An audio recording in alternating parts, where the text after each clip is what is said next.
Hello, everybody.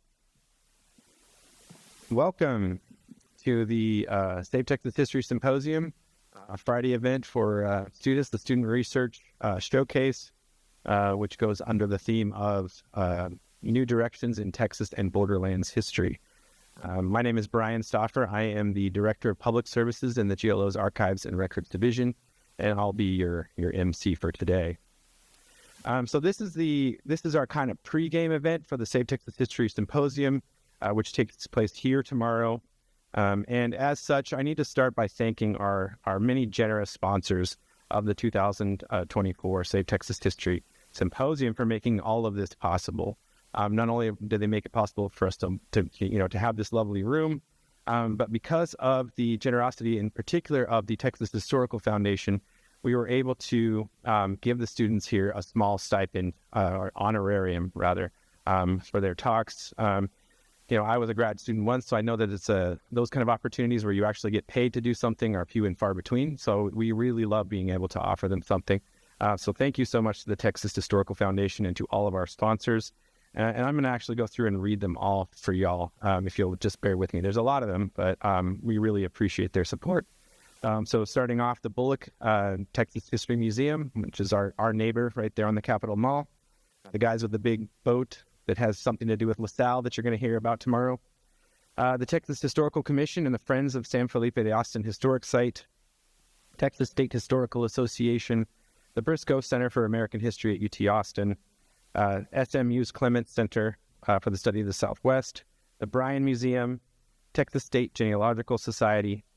UT Austin's Department of History, Texas A&M Department of History, Texas A&M University Libraries, Texas State University History Department, the San Jacinto Battleground Association, Texas Map Society, Todd and Laura Swan, East Texas Oil Museum at Kilgore College, Lonesome Ranch Land and Leather, Society of Southwest Archivists, the Tejano Genealogy Society of Austin, Texas M University Commerce History Department, Mary and Jeff Bell Library at Texas A&M Corpus Christi, Texas A&M San Antonio History Department, Texas A&M University Press, Texas Department of Transportation Beyond the Road, the Portal to Texas History, who all of us should know and love. If you don't, go check them out.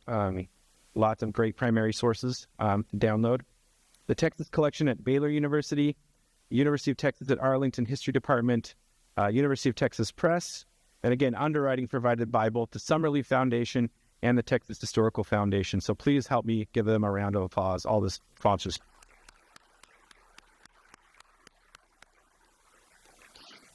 All right, so this is the fourth time that we've done this event. We first started in this student event specifically. The symposium's been running since 2010. But we just started doing the Student Research Showcase in 2019. That was a big success. Everybody seemed to love it. We loved it. We had a small hiatus during the COVID pandemic, but we came back in 2022. And last year was the first year we opened it up to undergraduate students, which is something that we're continuing. We have one undergraduate student today and 7 grad students. This year, we've also got the largest number of Texas universities represented here. So we've got UT, UTEP, A&M, A&M Commerce, University of Houston, and University of Houston Clear Lake, and also TCU. We're also slowly branching out from history to include, neighboring fields. Like last year, we had an archaeologist. This year, we have someone from the archives world. So we're kind of slowly expanding and innovating every year. So I encourage you to stay tuned and stick with us while we continue to build upon this event. The event has been a great success for us. It's given us a chance to give our audience of Texas history, buffs, a sneak peek of where Texas history is going in the future. But also, I think it's a really good opportunity for the students. Having been in graduate seminars myself, they're wonderful places to talk about, concepts, to talk about theory, to talk about methods and things like that. But they're not often full of the kind of people who are down in the nitty-gritty details of Texas history, right? So I think this is great to get students in front of an audience who really lives and breathes Texas history, and can engage with them. Now, I'm not saying that these students owe all of their success to us, to this small event that they take part in. But I do want to mention that several of our students who have participated in this event in past years have gone on to finish their PhDs or other degrees and onto academic or public history jobs. I just want to mention a couple of them real quick. So Cristina Villarreal, from our very first year, she's an assistant professor at UTEP currently. Some of the students here know her, work with her maybe. Maria Vallejo is a teaching assistant professor at Kansas State. Christopher Menking is a associate professor at Tarrant County Community College. Penelope Jacobus finished her PhD. I actually don't know. I think she went back to Germany, but I don't know what exactly she's doing, but she did finish. Alejandra Garza finished her PhD at UT and is now working at the Holdsworth Center.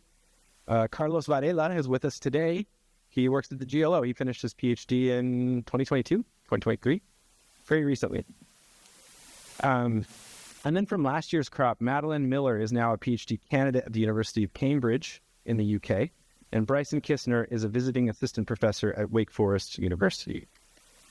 So stick with us. You're going places. So one thing, again, that we strive for is geographical spread of students and diversity of topics. This year we have 8 students from 7 different universities, 7 grad students in various phases of their program, and 1 undergraduate with a very bright future. Topics ranging from the mapping activities of Stephen F. Austin to transnational agrarian science in the 20th century. Much of them complementing the theme of our overall symposium this year, which is, of course, mapping Texas.